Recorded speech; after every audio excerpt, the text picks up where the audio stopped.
indices divergent, le CAC 40 lui est parfaitement stable. Romain Daubry est avec nous. Bonjour Romain.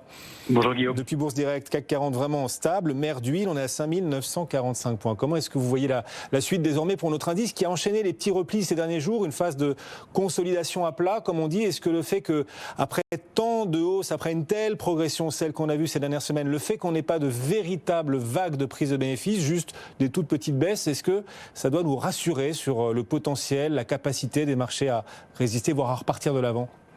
Ben oui, effectivement, on juge la force d'un marché par l'ampleur de sa correction. Pour l'instant, cette correction, elle est bien canalisée, hein. On est venu tester, elle est très technique, on est venu tester la zone d'alerte de court terme, la cible idéale qui est située entre 5889 et 5938 sur le futur CAC 40. On est venu la tester au point près, on a un tout petit peu enfoncé 889 ce matin. Alors 5889, c'est un support important, c'est un support majeur, et 5938, c'est une oblique, c'est le bas du canal haussier au sein duquel le futur CAC 40 évolue depuis le 29 janvier dernier. Donc le fait qu'on le rompe, ça nous donne une information sur la tendance de moyen terme, c'est que pour l'instant la dynamique haussière de moyen terme est cassée, celle de court terme, on n'avait pas de doute, on vient de perdre 200 points d'affilée, mais de façon très canalisée. Alors ça ne veut pas dire pour autant qu'on entame un mouvement de baisse, mais au moins une consolidation latérale, et c'est ce qui a l'air de se mettre en place, puisqu'on réagit, on rebondit pas mal sur ce niveau, qu'on constate qu'il n'y a pas de pression baissière sur le futur CAC 40 dans ce mouvement de baisse, et puis qu'au niveau des couvertures, on évoquait la semaine dernière le fait qu'il n'y ait pas beaucoup de protection dans les portefeuilles, eh bien ce niveau de couverture a été rehaussé au cours de la baisse, donc un peu plus de prudence aussi, ce qui est plutôt signe d'équilibre et d'harmonie.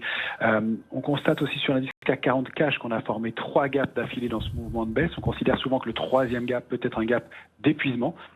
Donc c'est un signe aussi d'harmonie, et puis le fait que peut-être on mette fin à la séquence de pause, enfin qu'on mette une pause à la séquence de baisse de court terme. Et puis on constate des notes d'intérêt, des touches pour des titres qui seraient pourtant touchés par cette nouvelle vague, avec le triptyque Airbus, Thales, qui sont légèrement payés aujourd'hui, qui présentent de l'intérêt. Alors on voit que les investisseurs ne se précipitent pas sur le marché, mais il y a des réactions intéressantes, et toujours cette rotation qui se met en place avec les valeurs fortes qui ces dernières semaines qui patinent un peu. Donc je pense que c'est un marché qui est très propre pour faire du stock picking, qui s'y prête vraiment. Donc on rentre sur certains titres. On est rentré là par exemple aujourd'hui sur des valeurs comme Unibail Rodamco, dont on voit un potentiel de hausse intéressant pour les semaines à venir. Ah oui. Oui, effectivement, au-delà de 68, au-delà de 72-25 notamment, il pourrait y avoir une accélération assez marquée.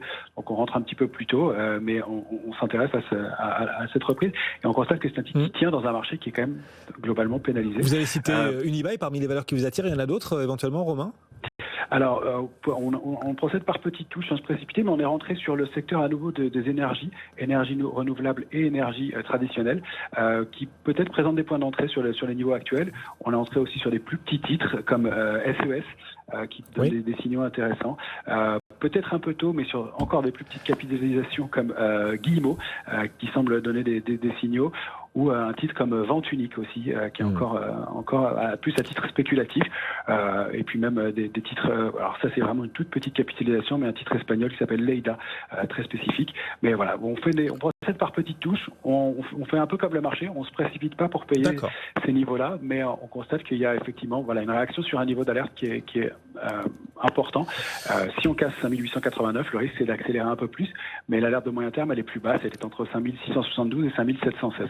D'accord. Donc on n'estime pas qu'il y a un potentiel de reprise fort à la hausse dans l'immédiat, mais de repasser au-dessus de 5950, déjà ce serait permettrait de reprendre des couleurs. Merci. Mais à mon avis on est parti pour une pause de moyen terme. Merci beaucoup. Romain Daubry nous accompagnait depuis Bourse